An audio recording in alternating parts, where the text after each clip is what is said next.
Hello!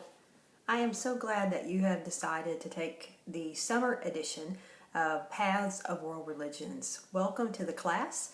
My name is Amy Artman and I get to spend 8 weeks with you. I've made a note that you're going to watch a video where I say we're going to spend 16 weeks together.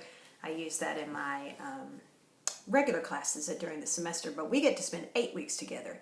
And I'm so glad that you've taken the online version of this class. First of all, I very much enjoy online teaching. I think I get a really neat group of students whenever I teach online.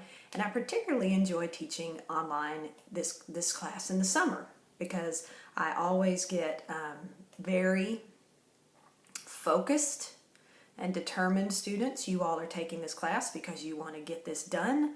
And that means that you're hard workers and you always do a really great job. So I'm glad to be teaching this class, and I hope that you're glad to be taking it.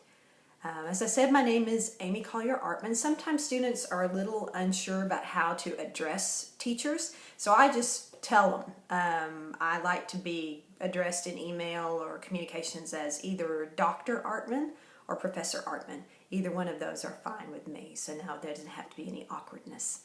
I have some little notes I'm going to look down at to make sure I remember everything. Okay, let me just kind of real quickly go over the things I recommend that you should do during this first week to get yourself started really effectively and to have a really great 8 weeks together. Go through the entire Start Here unit. The Start Here unit is specifically to orient you to all the mechanics of the course, how a journal works, how a blog works, all those types of things. So it's crucially important that you not just skim that. Go through every little thing, read every little thing. As you get more of a pro in the class, you won't have to worry about reading. Well, I mean, I recommend you read everything all the time. But in this Start Here unit, just take the time to work your way through every little bit of that unit, and it'll really benefit you. Make sure that you do read all of the syllabus. I know it's not the most exciting reading in the world, but that's the contract between me and you. And students will sometimes have things come up that will surprise them, and I'll have to just kind of say, I'm sorry, that was clearly set out in the Start Here unit and in the syllabus. So take some time, read through the syllabus, make sure that you're familiar with everything, and especially make sure that if you have any questions, this is great. I mean, you can ask questions throughout the entire class. I'm always glad to receive emails. I'm happy to respond. I try to respond to emails quite quickly. So if it's been a day or so since you emailed me and you have not heard back from me, go ahead and email me again. That probably means that something's gone wrong because I try to get back to you fairly quickly. Over the weekends, sometimes I'm a little slower, but generally I try to stay up with the emails since the class is moving so quickly. So do all the Start Here unit, read all of the syllabus, let me know if you have questions, let me know if you have problems, let's get those taken care of so that you can have a great class. And then here's the next thing that I recommend that you do, I strongly recommend that you do. In this course, everybody will write what's called a primary source paper. Now, a primary source is a source, that's a history term. There's primary sources and secondary sources. And a primary source is a source or a document, a text, maybe a song. It can be all kinds of things. In our class, it's going to be a text. It's a text that was written by practitioners of the religion, and usually one that is very crucial to that religious tradition. For instance, we'll use one that's real familiar to most people who would be taking classes at an American university. The Constitution of the United States of America. That is a primary source for American history. If you want to know about American history, you need to read the Constitution of the United States. Well, in the same way, in each of these world traditions that we're going to study, and we get to study so many of them, it's a lot of fun. But for instance, the first one we're going to study is Hinduism. And in Hinduism, there is a primary source called the Bhagavad Gita, and we'll probably just call it the Gita for short. And the Gita was written in early years of Hinduism.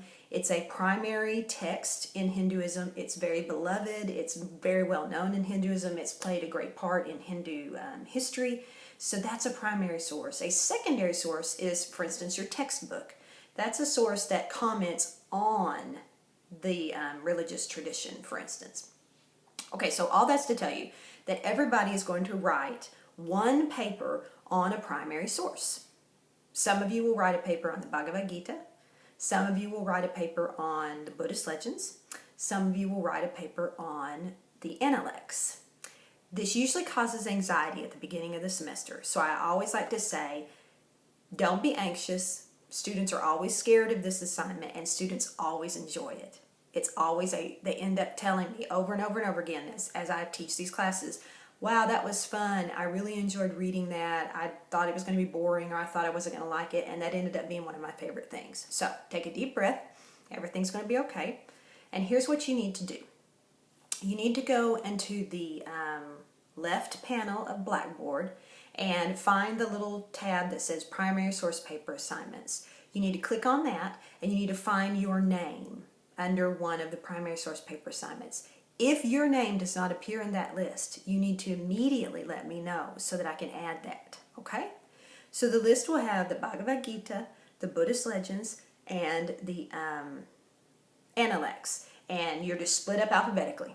So if your last name begins with A, you can pretty much guarantee right now that you're going to be writing the Bhagavad Gita paper. So you need to go in there and find that out, and then write down the due date for that paper somewhere in a notebook, on your phone, but get that down because that's a very important 50-point assignment. And I want you to do well on it. So go and do that. And I'm going to explain for the first of many times how this is going to work. And it sounds confusing, but it's really not. So just stay with me. Okay. Everyone's going to write one primary source paper and 5 primary source journals. The paper is 3 to 5 pages. The journals are just 1 page. So don't panic. It's not an overwhelming amount of work. And here's how it works. If you are assigned the Bhagavad Gita paper, then you won't do the discussion questions for the Bhagavad Gita. But you will do the other 5. You'll do the discussion questions for the Buddhist legends. You'll do the discussion questions for the Analects. And then everybody is going to do a little discussion question over Judaism, Christianity, and Islam. And it explains this on the sheet of paper, but I always like to go over it. So then, for instance, if you're assigned the Buddhist legends paper, which is the second primary source paper, you would write that paper, but you wouldn't do the discussion questions for the Buddhist legends. I don't want you doing both the paper and the discussion questions. That's overload. But you would do the Gita discussion paper and the Analects discussion questions, and then the 3 at the end. And the same with the Analects paper. Now, if you're confused, it's okay. It's always a little bit confusing at first. Feel free to email me. This mainly applies to those of you who have been assigned the Bhagavad Gita paper, because you need to get to reading and working on your paper because it's due fairly soon.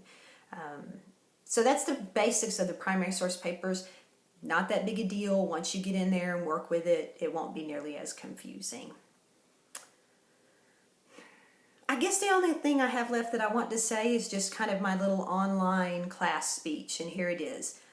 Don't think that you can wait until the weekend and get the work done for this class. This class is, with just a few changes, a few subtractions in the curriculum, is basically the class I teach in a 16-week seated or a 16-week online class. So you need to stay up to date. Don't wait until the last minute to try and do all your assignments. It's not possible. You cannot do all the reading and all the assignments in 2 or 3 days over the weekend. I've tried to pace the class in a pleasant way so that you can work on the first unit the first half of the week, the second unit the second half of the week, and then have the weekend to catch up or get ahead, or maybe, if you're clicking along, just to sit outside and enjoy the sunshine. So hopefully, if you can pace yourself, you can have a really good experience in this class.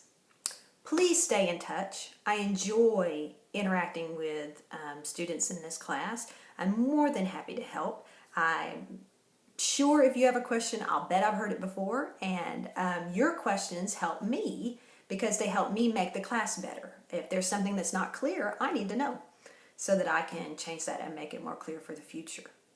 Well, I'm not going to go on anymore. I think I've said all I want to say other than thanks a lot for taking this class. I hope you have a great experience, and I hope you'll take more religious studies classes in the future, maybe another one with me.